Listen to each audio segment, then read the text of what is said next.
정치 중심에 서고 싶은 내 남자의 유쾌상쾌 통쾌 정치 토크쇼 정치인싸 소개부터 가겠습니다. 네, 안녕하세요. 황기입니다. 네, 안녕하세요. 김준우 변호사입니다. 네, 안녕하세요. 이승환입니다. 네, 김용태입니다. 네, 저는 아나운서 이선영입니다. 어제 예고해드린 대로 일요일 방송은 인요한 혁신위 얘기를 좀 해볼 텐데요. 이용 의원이 이 인요한 혁신위의 2호 요구안에 대해서 첫 번째 화답을 보냈거든요.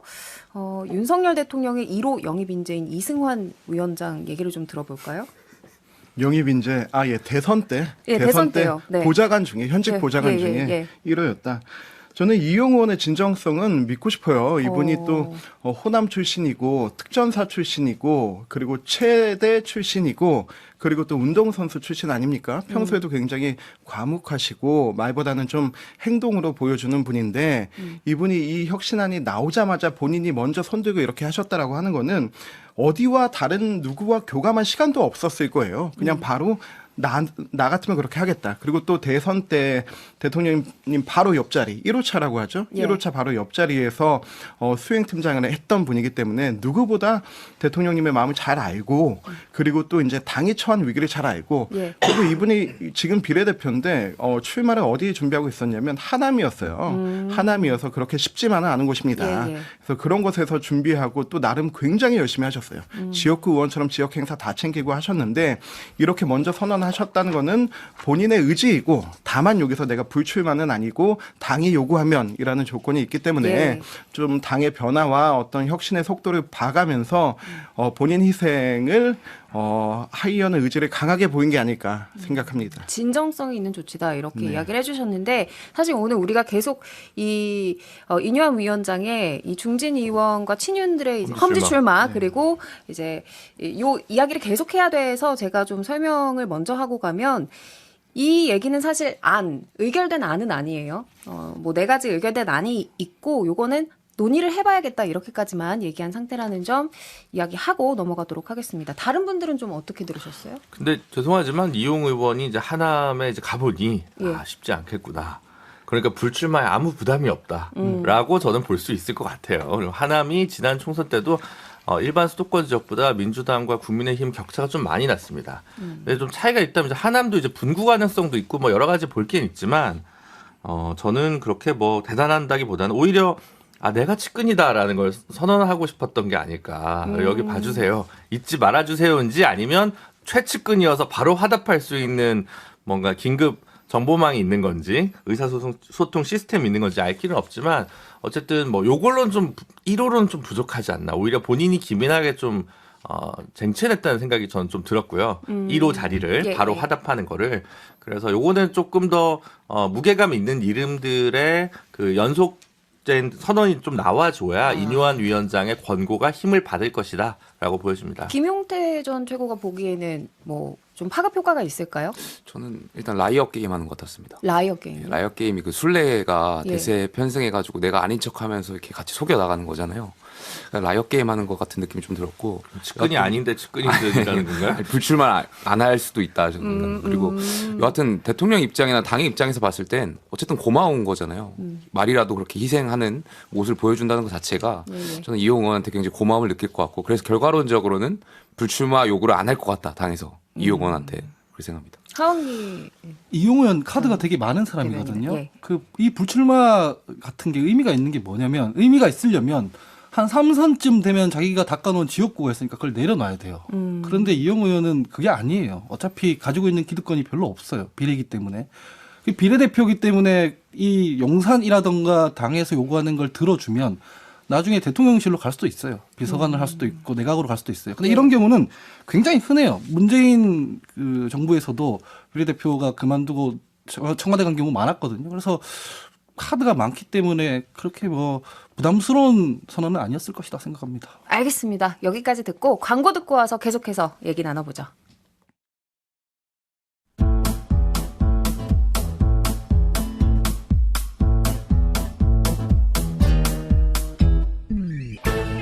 유쾌한 정치 토크쇼 정치인싸. 네, 지금 여러분은 정치인싸와 함께하고 계십니다. 이뇨한 혁신이 얘기 오늘 계속해서 해볼 텐데요. 먼저 자세한 얘기하기 전에 좀 대략적으로 이 2주간의 행보에 대해서 어떻게 평가하시는지 듣고 갈게요. 누구부터 할까요?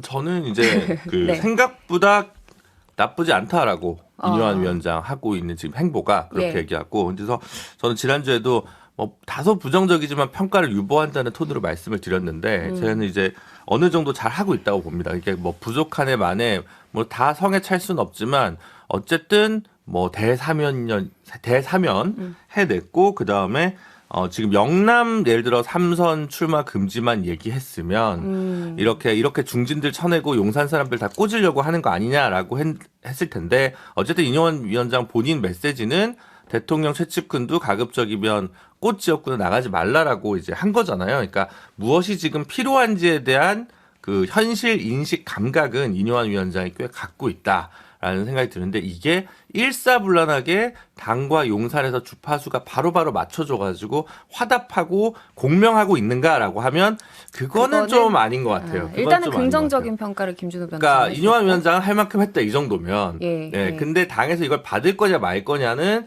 이제 당의 몫으로 좀 넘어간 거 아니냐라는 생각입니다. 하원기 전 대변인은. 전 뭐 좌충우돌이라고 생각을 합니다. 아. 왜냐하면은 이뇨한 위원장이 하고 있는 거는 혁신안을 만드는 작업은 아니에요. 혁신안이라는 거는 그 제도와 시스템을 고치는 거거든요. 근데 지금 정치 행위만 하고 계시거든요. 이를테면 대사면이라고 하면은 징계를 취소하는 게 아니라 국민의힘 윤리위 시스템이 문제가 있었기 때문에 이런 징계 조치가 났다. 그래서 나는 이 규정을 좀 명확하게 바꾸겠다. 이런 게 나와야 혁신안이거든요. 예. 근데 지금 뭐 누구를 용서하니 통합하니 이런 정치 행위만 하고 있는 것이고, 불출마 선언도 마찬가지입니다. 공천 시스템을 잘 만들어서 자연스럽게 경쟁이 이루어지도록 하면 되는 거지 누구 보고 불출마하라 마라 할 문제가 아니거든요. 그래서 저는 굉장히 이 거칠게 하고 있다고 생각을 하고 잘 안 될 거라고 전망하고 있어요. 어떻게들 들으셨어요? 일단 인요한 혁신위원장은 시작부터 상징 자본이 굉장히 큰 분이에요. 예. 유례 없는 그 혁신위원장급의 외국인 출신이시고, 거기에 또 호남 출신이고 민주화 운동에 기여했고 집안 대대로 대한민국 발전을 위해서 헌신해 왔다는 상징 자본이 굉장히 큰 분이어서, 만약에 우리 당이 이분의 혁신안이나 이분의 존재를 받아들여주지 않으면 이 모든 상징 자본과 척지게 되는 것이었어요. 그래서 저는 굉장한 실권을 가지고 정권을 가지고 활동할 것이다 생각을 했었고요. 예. 그런데 이제 10몇해 지났는데 보여주고 있는 게 일단은 광주 찾아가셔서 그 참배하신 거, 이태원 현장 가서 참배하신 거, 그리고 이제 영남 지역 의원들을 어떻게 해야 된다, 그리고 윤핵관 의원들을 어떻게 해야 된다, 그리고 이제 대통합을 위해서 이준석, 홍준표 이런 분들에 대해서 이야기한 것. 솔직히 지금까지 나온 이 모든 것들 중에 새로운 거 단 한 개도 없습니다. 다만 모두가 지난 강서선거 패배 이후 모두가 알고 있지만은 입 밖으로 꺼내지 못했던 것들을 예. 인요한 혁신위가 꺼낸 거예요. 그 혁신은 새로운 게 아니거든요. 기존에 알고 있던 것, 그리고 우리가 못 해왔던 것들을 하는 거고, 그거를 과감하게 하는 건데, 인요한 혁신위가 그러한 본인의 상징 자본들을 바탕으로 해서 그러한 혁신 과제들에 대해서 굉장히 집중력 있게 추진하고 있다. 또 거기에 발맞춰서 김기현 당대표는 이 좀 이렇게 밀려난 듯한 모습이 아니고 정책 과제들을 계속 던지면서 합을 맞추고 있다. 저는 그래서 굉장히 긍정적으로 평가합니다. 예. 말씀 들어보니까 주류가 맞으신 것 같은데. 저는 네. 죄송하지만 좀 좋은 평가는 못 드릴 것 같아요. 아. 그러니까 저는 혁신이가 정말 성공하길 바랬어요. 당의 위기잖아요. 근데 혁신이가 본질은 있고 월권하지 않겠다고 하는데 오히려 본질은 잊은 채 월권을 하고 있는 거 아닌가 생각이 돼요. 그러니까 혁신이가 출범한 배경은 명확하거든요. 강서구청장 패배했고 여기에 대해서 원인 중에 하나가 수직적인 당정 관계 개선하라. 예. 이것이 당원들의 많은 분들의 어떤 컨센서스인데 여기에 대해서는 목소리를 정작 못 내고 있어요. 계속 수박 겉핥기식으로 계속 다른 것을 계속 하고 있는 것 같은데, 저는 오히려 혁신위원장이 지금 본인 정치를 하고 계신 것 아닌가라는 생각도 들어요. 예를 들면 예. 이태원 참사 개인 자격으로 가셨잖아요. 예. 거기 왜 개인 자격으로 가시냐고요. 그러니까 당원들이나 국민들이 원하는 바는 당 지도부 가게끔 하는 게 혁신위원장의 역할이었을 거예요. 쓴소리 더 하고 예. 대통령실도 좀 참석했으면 좋겠다라는 목소리 내시고. 근데 본인이 개인 자격으로 가셨잖아요. 그리고 또 갔다 오셔가지고 이명박 전 대통령 만나고 홍보하고 계세요. 그걸 왜 또 홍보합니까? 유승민 전 대표 만나가지고 온 거 홍보하고 있고요. 그러니까 결과적으로 내가 이러한 사람이다라는 것을 당원들한테 홍보하는 역할 아닌가. 그리고 1호 혁신안도 그래요. 아니 본인 그 수혜를 받는 분들이 싫다잖아요. 통합이라는 것은 기득권을 내려놓고 서로가 원하는 걸 들어주고 소통을 했을 때가 되는 것이지 네. 본인들 싫다는 거 무조건 밀어붙인 다음에 은혜를 내렸다라는 식으로 받아라 이렇게 가면 그렇게 통합이 되겠습니까? 저는 오히려 혁신위원장께서 지금 당원들과 국민들이 원하는 바 결국엔 수직적인 당정 관계를 개선해달라는 그 요구에 응답해 주셨으면 좋겠습니다. 그러니까 좀 정리를 하면은 당보다는 자신이 빛나는 어떤 행보를 보이고 있는 것 같다. 그런 이런 도구로 말씀을 쓰고 있는 것 같습니다. 네, 해주셨는데 좀 총평을 들어봤어요. 우리가 하나하나 살펴본 건데요. 일단 김기현 대표와의 관계를 좀 이야기하면서 시작해 보겠습니다. 어느 주간지에서 기사 제목을 좀 재밌게 뽑았더라고요. 정치 MBTI가 다르다. 이렇게 뽑았는데 사실 MBTI 다르면 뭐 부부도 그렇고 친구도 그렇고 부모 자식도 그렇고 힘들어요. 그러니까 같은 사안도 접근 방식이 다르고 또 결론이 같아도 가는 이 방향이 다르잖아요. MBTI가 다르면 김기현 대표와 이뇨한 위원장의 관계 어떻게들 평가하고 계세요? 그러니까 결국은 수도권 험지 출마 요구, 뭐 영남의 스타가 와야 된다와 관련해 가지고 김기현 대표의 입장이 시시각각 바뀌잖아요. 좀 자신이 저격을 당했다고 느끼기도 한 것 같았거든요. 뭐 이건 도움이 안 된다 하다가 뭐 당에서 요구하면 검토해 보겠다고 하다가 이러면 지금 이뇨한 위원장이 김기현 체제를 흔들고 있다. 혹은 김기현 대표를 곤란하게 하고 있다. 곤란하게 하고 있다. 라고 하는 거는 눈에 보이는 것 같아요. 저는 그건 눈에 보이는데 그거는 저는 뭐 당의 그 국민의힘 당의 혁신을 위해서 그 부분은 괜찮다라고 생각을 하거든요. 아, 오히려. 네, 그 부분은 괜찮다고 생각해요. 그리고 앞에서 얘기했던 뭐 대사면이든 뭐 징계 취소든 그 건이나 아니면 이 수도권 관련한 문제나 뭐 영남 중진 아니면 용산 측근 출마 가급적 배제해라. 이게 뭐 이승환 위원장이랑 어떤 관계가 있는지 모르겠습니다만 그래서 그런 부분들 관련해가지고 전 잘 하고 있다고 생각하거든요. 근데 그래서 잘 하고 있기 때문에 김기현 대표가 지금 이뇨한 위원장을 의견을 묵살하기도 어렵다고 봐요. 아마 이제 아까 김용태 전 최고가 얘기한 이제 못 하고 있는 거는 뭐 용산에 뚜렷하게 각을 세운다든가. 근데 사실은 내용적 혁신은 두 가지거든요. 새로운 내용을 얘기하거나. 근데 그거는 예전에 김종인 비대위에서 다 했어요. 그러면 기존의 정책을 수정하거나. 그러면 홍범도 장군 문제나 뭐 김저진 장군 이런 문제 좀 바꿔라라든가 R&D 예산 좀 바꿔라라든가 지금 뭐 이태원 참사 관련해가지고 좀 더 전향적 태도를 보여라라든가 지금까지 윤석열 정부에서의 실정이라고 평가받고 이 언론에서 예민하게 반응하고 있는 거에 대해서 당이 다른 입장을 내는 거 그건 못 하고 있죠. 네, 저는 그 부분이 이제 좀 걸려 있는데 그거를 우리는 비대위가 아니라 혁신이라서 그건 못 해요라고 얘기를 이뇨한 위원장이 이제 막을 수는 있겠지만 정치의 문법에서는 혁신이냐 비대위냐 가지고 이렇게 나눠서 판단해주지 않기 때문에 그 부분이 좀 포인트가 또 될 것 같습니다. 그러니까 이번에도 불출마 선언 관련해서 김기현 대표와 전혀 소통이 없었다라는 이야기도 솔솔 나오더라고요. 전 그건 너무 당연한 것 같은데요. 당연한 거다. 예, 왜냐하면은 김기현 대표 입장에서 불출마는 중진들한테 상당히 큰 카드예요. 예. 실제로 그런 마음을 가지고 있었다 하더라도 누군가가 먼저 권고해서 그런 얘기를 하면 밀려나는 게 돼요. 그건 이제 뭐 그 헌신이나 희생이 아니게 되는 거죠. 우리가 예전에 노무현 대통령이나 김부겸 총리가 영남에 가서 도전했던 게 평가받았던 이유는 스스로 기득권을 내려놓고 도전했기 때문이에요. 근데 2020년 그 미래통합당 김용호 공관위원장이 당시 지금 국민의힘 중진 의원들 험지 공천 많이 했거든요. 아무도 기억 못 해요. 그냥 권력 투쟁에서 져가지고 물갈이 됐다고 생각하거든요. 그렇기 때문에 김기현 대표 입장에서는 이런 카드가 염두에 두고 있었다면 본인이 직접 던지고 싶지 상의해서 당신이 권고하면 내가 받겠어 이럴 수가 없거든요. 그래서 이건 상의했을 수가 없는 얘기다라고 생각을 하고 다만 용산이랑은 상의했을 수 있다고 저는 생각해요. 그렇게 보세요? 왜냐하면 이 진짜 워딩을 보면은 대통령과 가까이 지내는 의원들은 총선 출마하지 마라 이런 거잖아요. 예. 그 영남에 있잖아요. 장제원 의원이나 이런 분들이. 예. 그런 분들 대통령이 직접 공천에 대고 이래라 저래라 하기 어렵잖아요. 그런데 혁신위원장이 불출마를 시켜주면 진짜 측근들을 거기에다가 내려 꽂을 수 있거든요. 그래서 저는 그런 식으로 돌아가고 있다라고 평가합니다. 어떻게 들으셨어요? 좀 타당한가요? 이 혁신은 우리가 지금 혁신을 하자는 거지 쇄신을 하자는 게 아닙니다. 쇄신은 목욕탕에서 피부에 있는 때 미는 거고 혁신은 가죽을 벗기는 거거든요. 가죽을 벗기는 건 형벌이고 광장에서 공개적으로 이루어져야 되고 비명과 까무러침과 피튀김이 있어야 되는 거예요. 저는 그런 면에 있어서 인류한 혁신이가 더 과감하게 더 과단성 있게 해야 된다고 생각하고 그런 부분에서 우리가 1호 혁신안 바로 수용한 것처럼 당이 이제 그런 수용의 모습을 보여줘야 된다고 생각합니다. 그 혁신의 방법은 몇 가지가 있는데 첫 번째 원인을 알고 방법을 알면 의지만 있으면 돼요. 두 번째 원인은 알겠는데 방법을 모르겠다 하면은 과거의 일을 분석해야 돼요. 원인은 모르겠는데 일단 방법을 알겠다 이런 경우는 거의 없어요. 그러니까 우리 당은 문제가 뭐였는지도 알고 뭘 어떻게 해야 되는지도 알아요. 의지만 있으면 되는 거예요. 그 의지를 수반하는 인류한 혁신위에게 힘을 몰아주면 되는 거고 그 힘을 몰아주는 방법이 그냥 김기현 대표가 예 그렇게 하십시오 하고 몰아주는 거는 힘을 몰아주는 게 아니에요.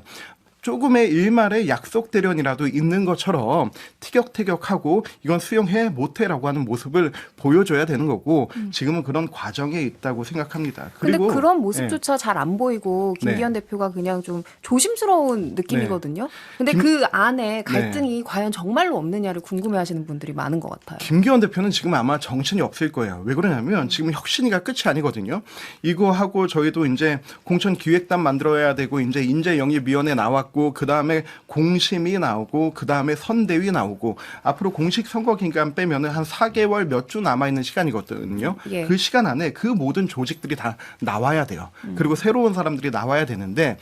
지금 김기현 대표는 이 인류한 혁신위의 파급력이 그 뒤에 공천기획단, 총선기획단과 그리고 공심위까지 이어지도록 준비를 해야 되기 때문에 네. 그렇게 막 이 시작부터 이렇게 티격태격하고 그런 모습을 많이 보이기보다는 일단 좀 더 수기하고 그런 게 당내 분위기를 나누는 게 좀 더 필요하지 않을까 그렇게 생각하시는 것 같아요. 그럼 방금- 앞으로도 갈등이 표면으로 표출될 가능성은 거의 없다고 보시는 거예요? 저는 좀 있어야 된다고 봐요. 있어야 된다. 네네.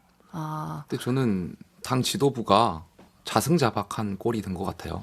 그러니까 조금 전에 설명드렸지만 혁신위로 갈 게 아니라 원래는 구청장 선거 패배하고 당 지도부가 여기에 대해서 책임을 졌어야 되는데 어쨌든 의원총회에서 적당한 합의점을 찾았던 거 아니겠습니까? 혁신위로 한번 가보자. 예. 거기에 대해서 추진을 받았던 거고 당원들도 한번 지켜보자. 여기에 대해서 혁신위가 출발하게 된 거잖아요. 그러다 보니까 이제 혁신위의 그러한 어떤 당 지도부를 향한 비판이라든지 이런 거에 대해서 뭐 당대표 수도권 출마해라, 당 지도부 수도권 출마해라 이런 거에 대해서 안 받을 수가 없는 상황이 되면서 좀 오히려 당 지도부가 자승자박골된 거 아닌가 싶기도 하고요. 예. 두 번째로는 이래서 저는 혁신위원장이 자기 정치하고 있다라는 말씀이에요. 그러니까 이렇게 당 대표가 뭐 본인께서 당을 위해서 희생하려고 수도권 출마를 하려고 개인적으로 마음 먹었는지 안 먹었는지 모르겠습니다만 공개적으로 이렇게 질러버리면 예. 당대표가 밀려나가는 꼴이잖아요. 얼마나 웃겨져요. 그러니까 물밑에서라도 혁신위원장이 이러한 방안 우리가 발표할 건데 당대표 입에서 먼저 나가게 하던가 이런 게 혁신위원장의 역할이잖아요. 물밑에서 조율하고 정말 혁신하게 되게 하는 것이 저는 혁신위원장의 역할이라고 생각하는데 임요한 위원장께서 자꾸 본인 정치, 본인 홍보만 하시려고 오히려 당대표를 좀 더 곤란하게 만드는 거 아닌가. 그런데 이런 지적도 있어요. 당대표랑 혁신위원장이랑 다 교감을 하고 물밑으로 다 얘기하고 내놓는 혁신안이냐. 합의안이죠. 혁신안이. 아니, 저는 그렇게 생각합니다. 정치는 결과적으로 타협이고 어쨌든 그 사이에서도 뭔가 내용이 알고 거기에 대응하는 것 자체가 저는 정치라고 생각하는데 글쎄요. 갑자기 혁신위원장이 그렇게 발표해가지고 당 지도부를 완전히 그냥 김기현 대표를 밀어버리는 거잖아요. 그러니까 거기에 대해서 정말 당 대표가 여기 헌신하는 모습을 보였을 때 국민들도 감동을 느끼는 거지 밀려나가서 출마하게 되면은 거기에 대해서 국민들이 감동을 얻으실까요? 그러니까 두 분이 말씀을 잘 해주셨는데 지금 원인과 진단을 잘 해야 처방이 나온다 이런 말씀하셨잖아요. 예. 근데 혁신위원회라는 게 변명처럼 보통 등장해요. 저희 민주당으로 예를 들면 저희 민주당에서는 코인 사태랑 돈봉투 사건이 나고 나서 국민적 비판이 있었고 그 압력을 받으니까 갑자기 혁신위원회가 나왔단 말이에요. 근데 이거 되게 논리적으로 이상한 겁니다. 왜냐면은 코인 사태랑 돈봉투 사태가 있었으면 거기에 대해서 철저하게 조사하고 조치하면 돼요. 근데 그거는 내버려두고 갑자기 우리 혁신하겠습니다 이랬잖아요. 예. 변명처럼 등장했기 때문에 잘 안 되는 건데 마찬가지로 강서구 보궐선거 국면에서 국민들의 심판을 받았잖아요. 그러면 누군가가 책임을 지면 되는 문제거든요. 근데 갑자기 시즌 2를 시작한대요. 근데 우리 시즌 2라는 거는 시즌 1이 잘 돼야 하는 거잖아요. 그러니까 본인 권력 기반을 흔들지 않기 위해 변명처럼 등장한 혁신이기 때문에 애초에 잘 갈 수가 없는 관계일 수밖에 없다. 본질적으로 그렇게 시작했다라고 말씀드릴 수밖에 없을 것 같습니다. 그런데 김은경 혁신위하고는 좀 달라요. 왜냐하면 김은경 혁신위는 상징 자본이 없었고 그리고 돈봉투 문제라든지 코인 문제라든지 여러 개 최근에 발생한 문제들이 있었지만은 기본적으로 이재명 대표의 권력 체계를 어떻게 할 것인가라고 하는 그 본질에 대응하지 못했고 그리고 혁신위가 전권이 없었기 때문에 오히려 혁신위가 혁신적인 비상 상황 만들어서 족이 없어진 거 아닙니까? 저희가 그 인류한 혁신위하고는 조금 결이 다르다고 알겠습니다. 생각합니다. 여기서 김은경 혁신위까지 얘기 나오면 밤새야 돼요. 혁신위원회 이제 관련해서 2호 혁신안에 대해서 하나하나 얘기해봐야 되는데요. 광고 듣고 와서 이어가겠습니다. 지금 여러분께서는 6회, 상쾌, 통쾌한 정치 토크쇼 정치인싸를 듣고 계십니다. 네, 정치인싸 일요일 방송 2부 시작은 이뇨한 혁신위의 2호 혁신안에 대해서 이야기하면서 시작하겠습니다. 좀 자세히 보면 4가지가 의결이 됐어요. 국회의원 숫자를 10% 감축하는 문제, 또 불체포 특권을 당원 당규에 담는 문제, 그리고 세비 삭감, 의정활동 하위 20% 의원 공천 배제 이런 게 의결이 됐고, 그러니까 이거는 혁신안이 된 거죠. 그리고 우리가 지금 계속해서 얘기했던 뭐 수도권 험지 출마 이런 내용들은 의결된 내용은 아니고 제안한 내용이고요, 위원장이. 그리고 또 하나 동일 지역구 3선 출마 금지 요게 빠졌어요. 그래서 전반적으로 다들 어떻게 생각하고 계세요? 일단 동일 지역구 3선 초과 금지는 현실적으로 그러면 그 집권당이나 아니면 뭐 제1야당 정도 되면 국회의장, 부의장 캔디데이트 후보군도 좀 남겨놔. 다 이렇게 해가지고 뭐 그러면 3선이 국회의장하고 재선이 부의장하면 이거는 행정부 견제에 있어서도 그렇게 유능하지 못하고 기민하지 못해서 물론 이게 전부 다 선수는 아닙니다만 선수가 중요할 때가 저는 있다고 생각하거든요. 그런 면에서 이게 대놓고 다 하기는 좀 어렵지 않았을까라고 좀 생각이 들고 오히려 이렇게 그걸 만약 했으면 진짜 뭐 다 날리는 거잖아요. 그 완전 다 날리고 전부 용산 공천을 하겠다라는 거에 이제 신호탄이었을 텐데 글쎄요. 그걸 역으로 아쉬워할 사람은 저는 보이는 것 같아요.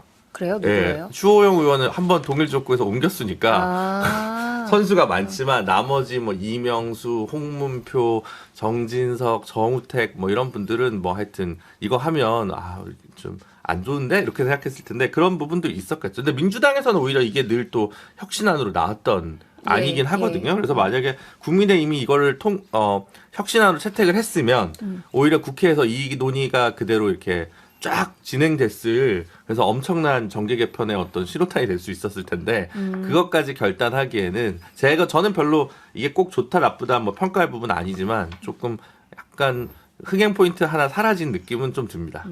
하원기 전 부대변인은요? 그 정당에서 혁신이라고 하면서 늘 단골처럼 나오는 게 막판에 가서 이 반정치, 정치 혐오를 정치 개혁이라고 포장하는 거예요. 저는 이거 다 반정치고 정치 혐오라고 생각합니다. 이를테면은 지금도 이미 영남에는 경남을 제외하면 대구, 부산, 울산, 경북 다 국민의힘 초선 의원들이 더 많아요. 이미 물갈이가 많이 된 상태예요. 그럼 그 초선 의원들이 역할을 했느냐? 안 했습니다. 그렇기 때문에 동일 지역 3선 뭐 금지 이런 걸 한다 하더라도 뭐가 제대로 되지 않아요, 보통. 그래서 이런 식으로 하는 것 자체가 일단 반정치고 그다음에 세비 삭감 같은 거 국민들이 좋아하시죠. 왜냐하면 국회의원들 일도 안 하는데 뭔 돈을 저렇게 받냐. 예. 근데 이것도 되게 정치 혐오인 게 세비 삭감 한다 하더라도 곧 있으면 원상복귀 됩니다. 왜냐면은 임금이라는 게 결국 오를 수밖에 없어요. 왜냐면 여러분들 다 그 연봉 협상하시지 않습니까? 본질은 국회의원들이 자기 세비 직접 정하는 데 있거든요. 그러니까 이거는 뭐 영국이나 어디 나라처럼 국회 밖에 기구를 따로 둬서 거기서 정하게 하자 이렇게 한다던가 해야 되는데 일단은 이 몹쓸 국회의원들 돈 주지 말자. 이게 반정치인 거거든요. 그리고 의원 정수 축소도 마찬가지입니다. 우리나라 의원 정수 부족해요. OECD 평균이나 전 세계에 비하면. 예. 그래서 사실 늘려야 되거든요. 보통 10만 명, 인구 10만 명당 뭐 국회의원 1명 이런 식이에요. 그 전 세계적으로 보면. 예. 근데 우리는 17만 명이거든요. 근데 국회 불신이 너무 심하니까 늘리자 말을 못 하는 건데 이런 식으로 줄이자고 함으로써 이게 사실 이 정치 혐오에 편승해서 포퓰리즘 하고 있는 거거든요. 다 안 될 얘기들을 하고 있는 거고 본질에서 다 비껴나가고 있는 얘기다. 이거 다 정치권에서 공이 얘기 나올 때는 단골 메뉴처럼 나오는데 다 얼마 지나지 않아서 형해화됩니다. 그래서 뭐 되게 의미 없는 얘기를 하고 있다라고 생각합니다. 그러니까 실질적인 변화 아니다. 이거 정말 혁신이라고 보기는 힘들다라고 의견 주셨는데 김용태 전 최고부터 얘기해 볼까요? 저는 영남 중진들 그 수도권 험지 출마하라라고 하는 것은 저는 반헌법적이라고 생각해요. 그러니까 혁신위원장께서 저는 민주주의에 대한 학습 좀 덜 돼 계신 것 같아요. 그러니까 국정을 어지럽히는 윤핵관들 심판해야 된다고 생각하는 건 저도 같은 생각이지만 그 심판의 주체는 판단의 몫은 국민입니다. 그것이 민주주의의 정신인 거예요. 그런데 아무리 바꿔 말하면 아무리 구태스러워 보이는 윤핵관이라고 할지라도 그 지역의 유권자가 그 후보자를 원하면 그 후보자를 공천하는 것이 민주주의의 정신인 거예요. 그러니까 예를 들어서 제가 권성동 의원 많이 비판하는데 선거에 있어서 권성동 의원 굉장히 존중합니다. 왜냐하면 지난번에 권성동 의원 강릉에서 무소속으로 당선되셨어요. 그 당시에 미래통합당, 민주당 후보 다 이기고 1등으로 당선되신 거예요. 이번에 만약에 권성동 의원에 대해서 지역 주민들이 경선이라는 어떤 제도를 통해 가지고 또다시 권성동 의원을 광릉의 후보로 모시고 싶어 한다면 그 민의를 따르는 게 당의 역할 아니겠습니까? 근데 만약 그런 의원들을 수도권을 다 옮겨버리면 물론 본인들이 원하시면 할 수 있겠지만 그것도 아니고 당에서 일률적으로 규제를 만들어 가지고 옮겨버리면 그게 민주주의입니까? 저는 굉장히 반민주적이고 반헌법적인 생각이라고 생각되고요. 그다음에 그 영남 중진들 수도권 원다고 해서 경쟁력이 있는 것도 아니에요. 4년 전에 그 김재원 전 최고 본인의 지역구 경북에서 하던 거 활동하던 거 그만두시고 중랑으로 오셨는데 경선에서 낙선하셨어요. 그러니까 경쟁력 있지도 않고요. 그러니까 심지어 그 옮긴다고 해서 저는 국민들께서 감동을 받으실 거라고 생각하지도 않아요. 그렇기 때문에 저는 그 모든 것은 판단은 유권자한테 맡겨주는 것이 그게 혁신이고 그게 민주주의라고 생각하고요. 지금 위원장의 그 수도권 험지 출마 관련해서 지금 굉장히 비판을 강하게 하고 계신데 그럼 결국에는 이게 혁신 안으로 공식적으로 의결이 될 거라고 보시는 거예요? 혁신 안으로 의결되는 것도 어려울 거라고 생각해요. 저는. 그 안에서도 제가 말씀드렸던 것처럼 저는 우리 당이 가치와 원칙이 있어야 된다고 생각하고 있고 이 민주주의에 대한 대원칙과 정신을 훼손할 수는 없다. 그러니까 윤핵관이라고 싫어. 공천 안 해. 이거 역시 사천이거든요. 아무리 감정이 있더라도 그분을 원하는 유권자가 있다면 그분을 공천하는 것이 저는 원칙에 맞다는 말씀 좀 드리고 있는 겁니다. 그리고 조금 전에 뭐 잘 설명해 주셨지만 그 의원 감축 문제 이런 거 글쎄 저는 공연불이라고 생각해요. 이거 국회 정개특위가 해야지 왜 당 혁신이 갑니까? 권한도 없는데. 국회 정개특위에서도 못하는 일이에요. 선거구제 개편, 뭐 의원 정수 문제 합의조차 못하고 있는데 여야 합의가 필요한 당 혁신이가 어떻게 합니까? 국민들 속이는 거예요. 좋은 말로 저는 속이고 있다고 생각되고요. 그렇습니다. 그리고 동일 지역구 3선 그 금지. 제 민주당의 그 과거에 장경태 혁신위원장이 가지고 나왔을 때도 굉장히 세게 비판했어요. 이거 역시 비민주적인 거예요. 왜 3선을 제안하는 것을 당에서 제안합니까? 그 지역의 유권자가 판단해야죠. 그 의원이 구태인지 아닌지는 유권자의 판단의 몫이 민주주의의 정신인 거예요. 민주공화적인 거고요. 알겠습니다. 이승환 위원장은요? 저는 놀랐어요. 그 우리 혁신안 중에 불체포 특권 당원 당규 명문화가 아직도 안 돼 있다는 거에 놀랐습니다. 그냥 빨리 해야 됩니다. 그냥 하면 됩니다. 이런 거는 그냥 저희가 먼저 해서 당원 당규에 넣어가지고 그냥 뭐 이 체포동의안 이런 거 넘으면 표결 없이 그냥 알아서 들어가라라고 해버려야지 이게 정치 혁신의 하나인 거라고 생각하고요. 그리고 이제 2호 혁신안 중에서 뭐 여러 가지 얘기가 있지만은 저는 논의 과정과 의결 과정과 최종 의결에서 또 이제 걸러져야 될 부분들이 있다고 봅니다. 우리가 그 논의 과정에서 맨 처음에 2호 혁신안 나오기 전에 뭐 의원들 보좌진 축소 이런 얘기 있었어요. 그때 이제 그 국민의힘 보좌진 협의회에서 굉장히 강하게 비판했습니다. 토사구팽이냐. 우리 국회는 2,700명 보좌진이 100만 행정부 공무원 상대하고 있다. 연가도 못 쓰고 휴가도 못 쓰고 일한다.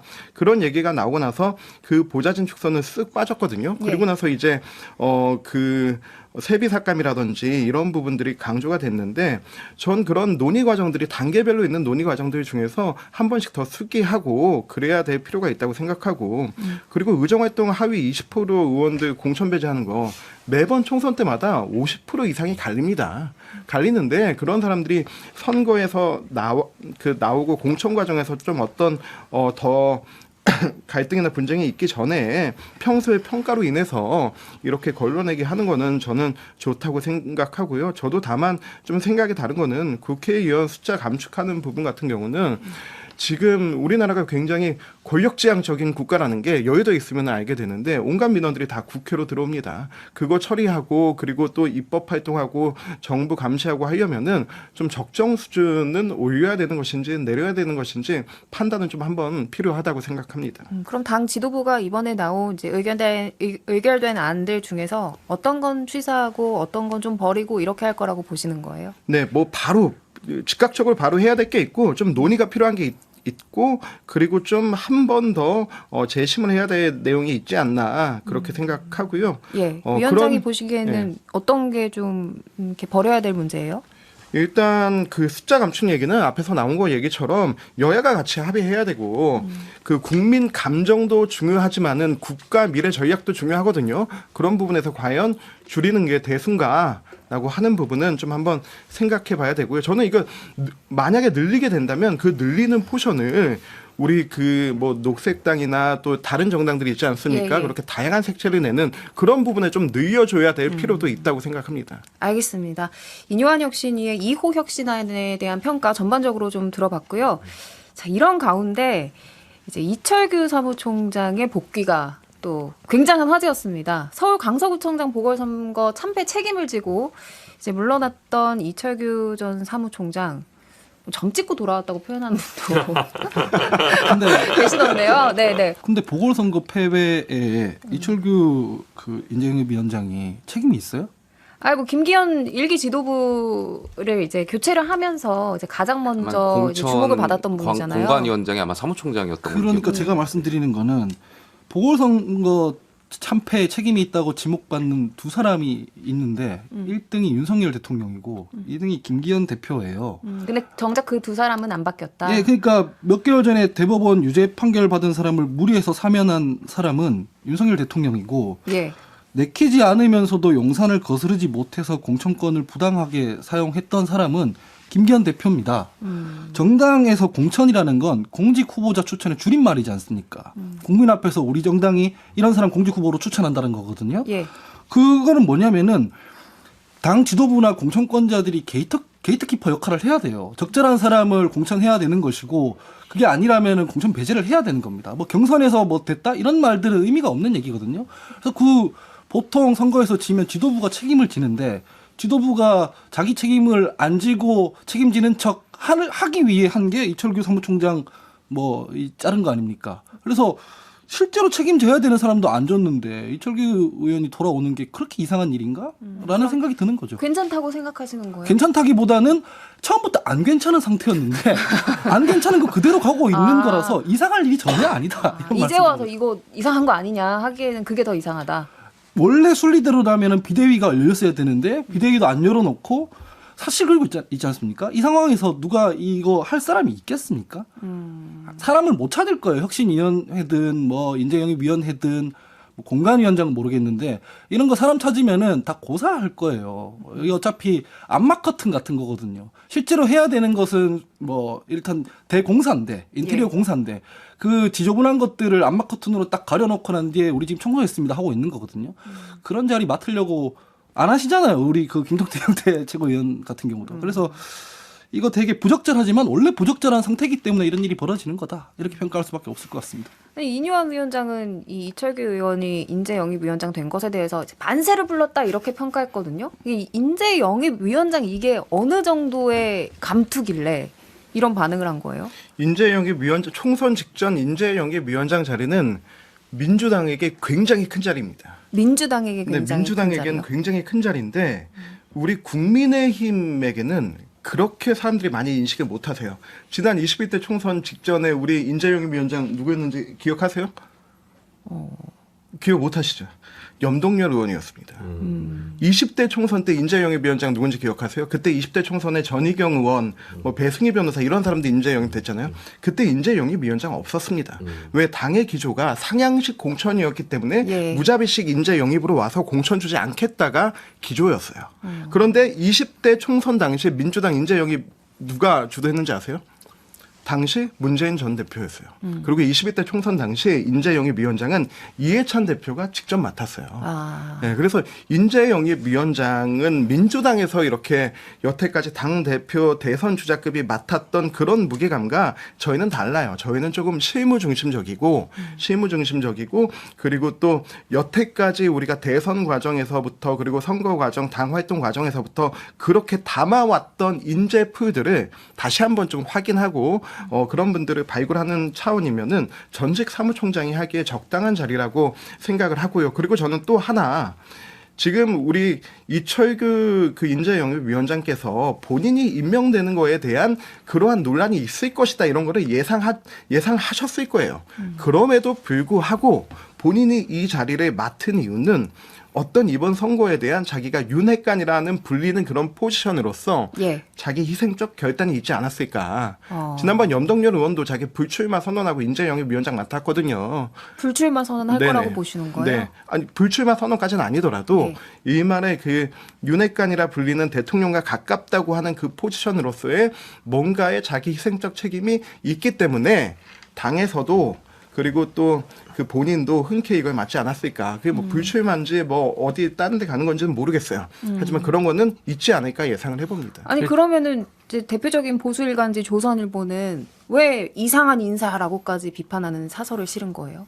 그러니까 친윤의 그 지금 핵심들의 결단이나 이런 게 없으면 나머지 혁신이 아니나 이런 것들이 전부 아무 의미가 없게 된다라는 걸 조선일보에서 경고를 한 거고 사실 요즘 보수 찐 유권자들의 고민은 이제 정부가 조선일보 경고조차 잘 듣지 않는다라는 것에 있죠. 그래서 과연 듣겠느냐라고 이제 생각하시는 분들도 있는데 지금 뭐 여의도에서는 이철규 의원 같은 경우는 수도권 모 지역 출마설이 좀 나오고 있어요. 그러니까 일단 던진다라는 거죠. 그러니까 뭐 공관위원장이든 인재영입위원장이든 이런 분들은 어쨌든 불출마 쪽으로 갑니다. 예전에 뭐 박근혜 정부 때도 심지어 저기 누구냐 이한구 의원도 그때 이제 불출마를 했고, 그러니까 그 모든 과정들이 있기 때문에 어쨌든 이게 오히려 찐윤을 어떻게 보증하거나 이렇게 인증 마크를 찍은 것 같은 느낌이 들거든요. 예. 그리고 사실은 그런 분이 아닌 사람이 인재영입위원장으로 앉아가지고 와서 이제 뭐 보수적인 뭐 어떤 전문가한테 가서 인재영입을 하고 싶습니다. 그러면 이 사람 김기현 대표 사람은 힘이 없는 거 아니야? 라고 안 올 거 아니에요. 근데 지금 여기서 사무총장 했던 이철규 의원이라도 가가지고 지금 좋은 자리 줄게라고 얘기를 하면 또 이렇게 혹할 수 있잖아요. 그러니까 이거는 그래도 어느 정도 권력의 중추랑 가까운 사람이 얘기를 해야 좀 먹히는 자리이기 때문에 저는 당의 어떤 뭐라고 하죠? 그 일의 효능감을 위해서는 되게 필요한 것 같은데 예. 이게 이제 대외적으로 봤을 때는 아무 반성 없이 복귀하네 이런 거기 때문에 예. 이철규 의원은 그 강원도잖아요, 이 지역구가. 그래서 빨리 불출마 선언을 화답을 해줘야 그래야 이게 지금 진정성을 빛을 발한다라고 생각이 듭니다. 그러니까 저는 알겠습니다. 인재영입위원장이 보증수표 같은 거라고 생각해요. 아까 변호사님 설명 잘해주셨지만 예를 들어서 지금 뭐 조금 전에 제가 비판했지만 영남 중진 뭐 불출마해라 험지 출마해라 하잖아요. 만약에 그렇게 해서 누군가 불출마하고 험지 출마한다면 그 지역이 비어 있을 거 아니에요. 예. 아무래도 전략공천 지역구로 설정될 가능성이 높고 그러면 인재영입위원장이 무슨 역할을 하시겠어요. 바깥 예를 들어서 앵커님 영입하러 갈 때 이러한 큰 그림들 가지고 접근할 거 아니에요. 그래서 그렇죠. 앵커 어디 출마하실 거냐 이러한 지역도 있다 하면서 이야기가 오갈 거 아니에요. 그러면 영입 대상 분들은 그 얘기 들으면서 내가 공천받을 수도 있겠구나 뭐 이런 식의, 그리고 당에서 뭐 언론에서 뭐 찐윤이라고 표현되는 이철규 의원께서 오시면 그렇게 인식을 하겠죠. 보증수표 같은 자리라고 저는 생각되고요. 그러니까 좀 혁신이랑 반대로 가는 거다. 그러니까 이게 이런 비판이 맞냐라는 나오잖아요. 근본적인 질문을 하게 될 수밖에 없는 거죠. 아니 강서구청장 선거 패배했잖아요. 패배해가지고 사퇴했잖아요. 임명직 당직자들. 근데 다시 인재영입위원장을 돌아온다? 국민들이 뭐라고 보시겠어요. 그러니까 여기에 대해서 좀 괴리감이 있는 거고. 그래서 저는 전반적으로 당이 왜 이렇게 결정을 하는지 좀 너무 아쉽습니다. 알겠습니다. 민주당도 총선기획단 띄었던데요? 예, 저희도 총선기획단 띄었는데 좀 내부적으로 목소리가 좀 네. 나오는 게 있던데요. 친명 일색이다. 아니 그거는 지금까지도 그랬어요. 아, 이상한 일이 아니다. 아닙니다. 네. 그리고 그거에 비하면은 오히려 총선기획단은 그렇게 막 친명색채가 강하지 않다는 느낌을 제가 받아요. 그냥 그래요? 그러니까 뭐 반명 비명 이렇게 골고루 들어가 있다라고는 할 수 없지만 그렇다고 완전 뭐 더민주혁신회의라는 조직에 있는 것처럼 진짜 친명일색이다 이런 느낌은 아니고 그냥 뭐 무난하게 골랐구나라는 생각이 드는데 근데 총기단 단장 이 조정식 사무총장이 이 비명계 의원들이 계속해서 사퇴 요구했던 의원이잖아요. 예, 근데 보통 저희 당 총선기획단은 사무총장이 당연직으로 들어가기 때문에 보통 이때까지도 지난번 총선기획단장이 윤호중 사무총장이었거든요, 당시. 그래서 이거는 그렇게 문제 삼을 일이 아니라고 보는데 전체적으로 봤을 때 저희 당은 이 당직자라든가 뭐 지도부라든가 이게 다 친명으로 구성돼 있기 때문에 이것도 그렇게 이상한 일은 아니라고 생각을 하고요. 전 뭐 이 문제에 대해서 비명 의원들이 이렇게 항의를 한다고 하는 것도 타당한데 선거에서 이긴 사람이 자기가 가진 권한으로 이렇게 구성한 거지 않습니까? 나중에 평가받고 책임지면 될 일이다라고 생각합니다. 그러면 저기 거대 양당의 지금 행보를 좀 평가를 들어볼게요. 김준우 변호사는 민주당의 이 자객 공천설까지 나오는 요 지금 총기단의 구성과 국민의힘의 영남 중진 등 불출마 내지 수도권 험지 출마론 어느 쪽이 좀 더 갈등과 파장이 클 거라고 보세요? 여당이 늘 쉬워요. 줄자리가 많아서. 그러니까 공천 학살이 있어도 반발을 못해요. 어디 뭐 관광공사 사장이니 무슨 공단 사장, 혈도공사 사장이니 뭐 한전 사장이니 뭐 인사할 게 많습니다. 그래서 뭐 이렇게 그 영감님들 앉혀놓고 이제 그러지 마시고 여기 지금 전문 분야의 어떤 공공기관에서 좀 마지막 소임을 다해달라라고 이제 할 얘기가 많은데 야당은 이 자리가 별로 없기 때문에 좀 더 피가 튀길 수밖에 없고 이제 저는 그런 측면이 좀 하나가 있다고 생각하고 그리고 여당은 지금 개파가 없어요. 비윤이라고 하면 물론 뭐 이준석 대표와 뭐 천하람 우리 뭐 김용태 최고 뭐 이런 분들 좀 있긴 하지만 그렇게 막 엄청 많은 그런 게 있는 건 아니잖아요. 그러니까 각계격파가 좀 어느 정도 가능한 측면이 좀 있어요. 근데 물론 이제 여당은 그거보다 근데 훨씬 더 큰 문제를 풀어야 되죠. 이제 유승민 대표, 이준석 대표와의 그 관계를 어떻게 풀 거냐라는 그 문제를 이제 풀어야 되는 것이고 야당 같은 경우는 지금 글쎄요 이번에 최고위원 지명한 거에서 좀 이재명 대표가 저는 약간의 미스를 했다고 보기 때문에 거기서 오히려 확실한 비명 최고위원을 선임하는 것이 더 좋았을 텐데 그렇게까지 못한 건 약간 실기한 부분이라고 생각하고 다만 그 지지층 내에서의 격렬한 갈등은 있는데 아직은 물 위에 확 오르지 않았기 때문에 밑에서 어떻게 수습을 할 거냐라는 문제고 양당의 모든 딜레마는 이거죠. 전략 공천 비율을 어디로 할 것이냐. 상향식 공천을 전부 시스템화하면 본선 경쟁력이 약할 것이고 또 인재 영입이 불가능할 것인데 기존에 와서 텃밭을 갈았던 사람들을 그럼 또 어떡하란 말이냐. 요런 그 균형 조정을 어느 지점에서 할 거냐. 그 문제인 것 같아요, 늘. 그거를 더 영리하게 하는 쪽이 아무래도 좀 수월하게 갈 것이다. 이렇게 그러니까 지금 사실 평가를 영남권에서 뭐 험지 출마하면 지금 뭐 김용태 이승환 이런 분들 지금 지역구 갈아놨는데 중진들 와서 또 이거 너희는 아직 완성도가 떨어지니까 비켜 이러면 이제 억울하잖아요. 그러니까 뭐 김재섭 위원장도 맨날 그 얘기 하잖아요. 왜 오냐고. 다른 데 가시라고 이런 얘기잖아요. 그래서 저는 뭐 그런 부분들이 또 당내에서도 미묘한 갈등이 있어서 그렇다면 결국은 아까 이철규 위원장이든 누가 됐든 간에 좀 용산이랑 좀 주파수를 맞춰서 직접 개입하면 안 되니까 어쨌든 좀 뒤에 어떤 이후를 도모할 수 있는 배려를 할 수 있는 쪽이 좀 더 여유는 있고 갈등은 적을 것이다라고 보여집니다. 네. 남은 시간이 얼마 남지 않았는데 무슨 얘기를 해서 야무지게 쓸까 지금 고민 중이긴 한데 이거 얘기를 해야 될 것 같아요. 송파을 국민의힘 배현진 의원 지역구잖아요. 네. 여기에 박지원 전 민주당 공동비대위원장이 출마하겠다 이랬거든요. 네. 어떻게 보셨어요? 뭐 출마하는가 보다 하고 있습니다. 보통 그 원외 인사들이 출마 선언하면 이렇게까지 화제가 안 되는데 전직 비대위원장이기 때문에 이미 화제를 만드는 데는 성공했다고 생각을 하고요. 그리고 이재명 대표 단식 때 막 울었잖아요. 그 여러 사람이 평가했지만 되게 그로테스크 하더라고요. 저는.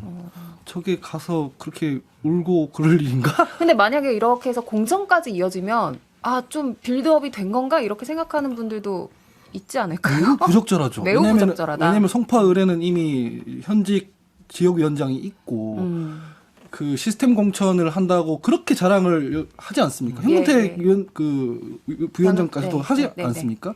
그래서 시스템 공천을 실제로 한다면 그 여론조사를 돌려서 이 표 차이가 뭐 격차가 20% 안쪽으로 들어와서 경선을 하고 당원들의 선택을 받아서 공천돼야 되는 거지.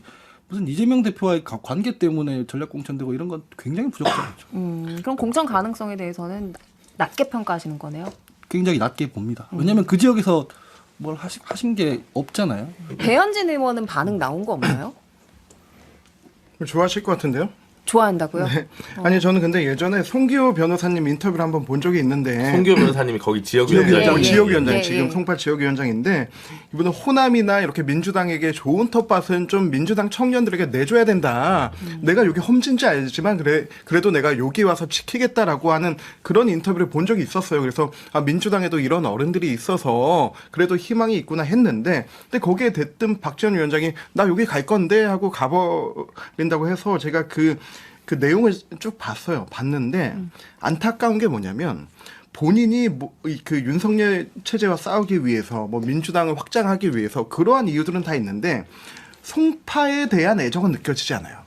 내가 왜 송파로 가야 되는지, 내가 이 송파 주민들에게 뭘 해드릴 수 있는지, 뭘 함께하고 싶은지 이건 보이지가 않아요. 저는 그래서 좀 이렇게 지역구를 정략적으로 이용하기보다는 최소한의 연구, 그게 아니더라도 좀 애정이 있어야 되지 않나 그런 부분이 좀 아쉬웠어요. 같은 청년 정치인으로서 김용태 전 최고는 어떻게 보셨어요? 제가 잠실에서 이제 중고등학교를 나와서 이 지역에 대해서 좀 잘 아는데요. 그 말씀하셨던 대로 민주당의 송기호 변호사가 이번이 지역위원장이 처음에 하는 게 아니에요. 2017년도에 최재성 의원 오시기 전부터 지역위원장 하고 계셨고 그때도 한번 밀리셨죠. 그래서 지역 내에서 아마 민주당 당원분들한테도 인지도가 있는 분이고 경선으로 간다면 저는 박지원 위원장이 쉽게 이기기 어려운 상대라고 생각합니다. 알겠습니다. 박지현 전 공동비대위원장 이야기까지 나눠봤고요. 광고 듣고 다시 오죠. 변방이 아닌 정치 중심에 서고 싶은 내 남자의 유쾌상쾌 통쾌 정치 토크쇼. 이번 주 방송은 여기까지입니다. 이번 주 함께해 주신 하헌기 전 부대변인, 이승환 위원장, 김용태 전 최고 다시 한번 감사하는 말씀 드리고요. 저희는 다음 주 토요일 11시 5분에 돌아오겠습니다. 고맙습니다. 감사합니다.